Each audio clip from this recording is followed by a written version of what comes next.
Alright, welcome back to another more advanced video. Today I want to talk about team building, especially for Guild War.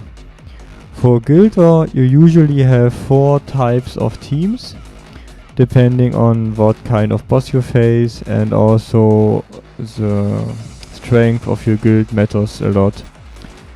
So for team building you have 3 situations and 1 additional for double boss. The first one is you build somewhat of a first turn team, meaning you have 2 damage dealer and 1 buffer. For the following teams you have an additional 4th slot where you can swap a character in, and for a 2-turn team obviously you want to kill the boss in 2 turns, and for the last strat, the break strat, you want to break the boss and then kill him while using your ultimate into the breakpoint.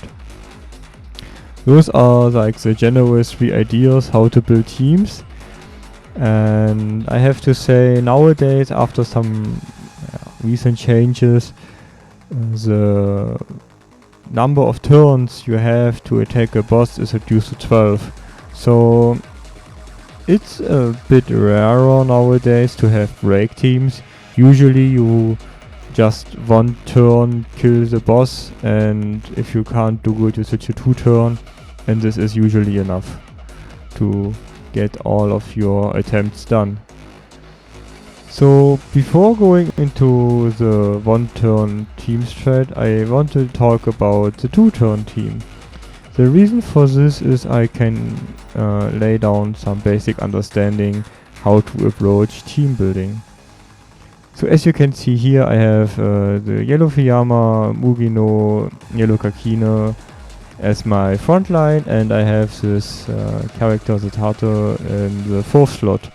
The reason why he's there is his skill has priority over all of those other 3 characters, and I don't need more buffs, so he's just there to trigger the Nef in time. Now, to give a general idea how do I approach this team, I have prepared an Excel sheet. In this Excel sheet I show you how you can note down what each character does, so you don't overbuff a certain type of buff or debuff. So in this case you can see on the left side I have all my mental attack listed up, and you can get those numbers from the numbers document, which is linked in the description. I explained it in another video about damage calculation, and the amount, if it's medium, small or large, you can get from the character description. So as you can see here, I added up Fiyama and Kakine's buff for a 2-turn strat. So all the buffs are active in the 2nd turn, even though some are triggered in the 1st turn because the duration is long enough. So in total I get for Fiyama 110% and for Kakine 130%, which is a pretty high amount of buffs, considering the maximum you can get is 150% on attack damage buffs. For critical damage it's capped to 100%, so getting 90 is also a good amount to reach. I spent a lot of buffs actually for crit rate. It also added in a crit evasion down on the right, so I guaranteed crit. I noticed if I only use the medium buff is not enough, even with medium self buff and the medium crit evasion down I missed a crit once. So just to be sure, because usually I was the last person to attack, I added Nef to have another small crit rate, so my crit rate should be enough for me to guarantee crit each time I attack. Because if you don't get your crit, your critical damage buffs are useless. And this is one thing to consider for your 1-turn strat I cover later. And also I lower the enemy resistance, mental defense down medium and yellow resistance down small. As a rule of thumb, which I already explained in the damage calculation video, you should stack as many different kind of buffs and debuffs as possible, so your multiplier gets a really high number in the end. I also have this written down in a text document, which is right here, where I note down the attack order. So usually I just write down the information in the text document and not use the Excel sheet, but the Excel sheet has a better overview to not get confused how much buffs you have stacked already. As you can see here, at first I skill with all characters once. I can do this because this type of boss had a self buff in turn 1, so he was just there and let me buff and I didn't take any damage. Which is really important. You should actually pay attention to the boss pattern. If you have a free turn, use it to maximize your buffs. If you don't have a free turn, you need to spend a character on the first turn to stun the enemy, so your other 2 characters can buff. And in the second turn I swap out my primary buffer or debuffer, in this case it's Mugino.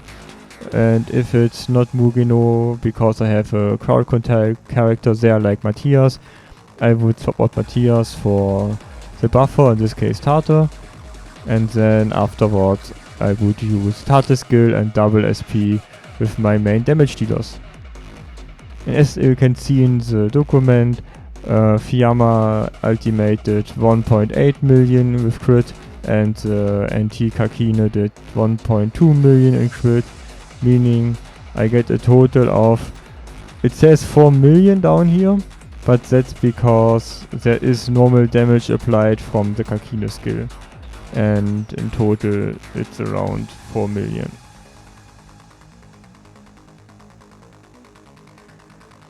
So I actually did the same notes for a break strat, which you can see here.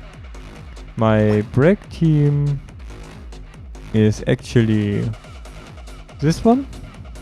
At least it's one I used when I did the notes. For this I have the Sartan here in order to get 2 free turns. And this is enough in order for me to hit break if you consider the first free turn I have from the boss itself. So at first the main plan right here is to attack at the break point to get the break as low as possible. Again, here in my notes you can see I did a break counter to see how far down I'm with the break point, and I really want to get it to 0 as fast as possible. That's why I'm focusing the breakpoint early on as well. So the second turn the enemy has obviously self skill, so I need to use the Sartan special, and my other 2 chars continue to attack into the breakpoint. In turn 3 I use the Sartan skill to lower the enemy resistance, and I continue my attack into the breakpoint. And as you notice here, there's a small typing error, there's 1 breakpoint left. In turn 4 I swap out my debuffer, in this case it's the Sartan, to get the Kamisato in. And if you look closely into the notes, now there are some skills applied because they last for 3 turns. I could, if I have a better break setup, I could have started buffing way earlier to get 1 more turn to optimize the damage, because that's your primary focus with break strat.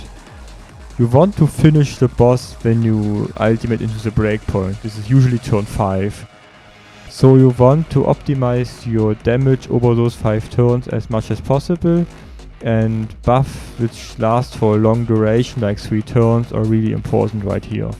So you should apply them as soon as possible, but they should still be active with their last turn when you use your ultimate to nuke. And after like the 4th turn, it's like a normal like 2 turn strat, so to say. You get the paths high as possible, and then you use your ultimate into the breakpoint to deal additional damage. And this is the main approach for the break team. For the one turn team, it's a bit different. And for the one turn team, you want to maximize your buffs in a single turn. So let's say you have an assist character which gives you a large buff, but it only lasts for one turn. It's exactly what you need for your one turn kill strat, but the character itself is pretty weak in your break team strat, for example.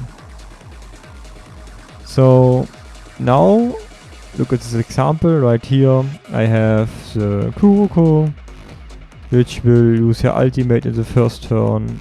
She has prio over Thor. Thor will use her ultimate after, and it will get the resistance down from the lesser as additional bonus on top. There's also the Kamisato as a buffer. Usually, as I mentioned earlier, you have one buffer and two SP nuking characters, and I was pretty limited on the assist option right there, so it couldn't optimize it even further with large buffs or whatever is strong. Also in this team, you should notice, if you ignore Fran, I focused the attack stats. The reason for this is to get critical chance high enough to be reliable in one turn is a bit of a gamble. Unless you have characters which guarantee crit, like this purple Mikoto right here, it's pretty much impossible to get a crit. So in my opinion, getting critical damage high is not a target focus for you to build the teams. You should rather stack normal attack damage buffs and lower the enemy resistance in the one turn you have. Alright, it's like the general overview how to approach teams, and there is also one last thing I want to talk about. It's for the double boss. For the double boss you have two approaches you can do. You can either use your taunt character, like I did here with Kansaki, and then make the enemy group up, and after it groups an enemy group you can use two characters to double ultimate them. Notice here my arrows aren't that good in this case, because usually you want the character stack side by side. So in order to get the best combination, I would use another character like the Kansaki, which have front right arrow to match the front left arrow of ice to get the maximum amount of damage. But green is my weakest color, so I had very little chance available to build this team. And another strat is you go for full nuke. So in this case you get a V-shaped special character. Let's say I would build a mental nuking team. I would use the Dress Misaki and the OG Birdway. In this case I would use Misaki Ultimate as a V-shape nuke, and I have the area of effect damage from the Birdway in combination, which is a pretty large amount of damage. If you combine those charge with large buffing assists, it's a really good way to nuke the enemy. Alright, that's basically a general overview about different teams for Guild War. Let's check if I missed something. One thing I forgot to mention is the importance of the backline. So as you can see right here, I have the idle OT in the backline because she provides the aura even though she isn't on the field herself, which is really important to consider. So usually on top of two nuking chars, two buffing chars, you have the backline filled with aura battle chars and use some up arrow assist characters. Those provide additional scoring bonus. You should check out what they do. I covered the filter thingy in the Imaginary Wars video, I think, where you can see the most recent characters with the highest stars bring the most bonus points, and also shop characters for Guild War and IW shops bring a very high amount of bonus points as well. So keep this in mind by building teams to optimize your damage and scoring. Alright, if you want to learn more about the numbers behind the team building, check out the numbers videos I did. Link one of those at the top, and I have another one as well in my channel. So check it out as well if you want to learn more about the numbers. Thank you for watching, and see you in the next one.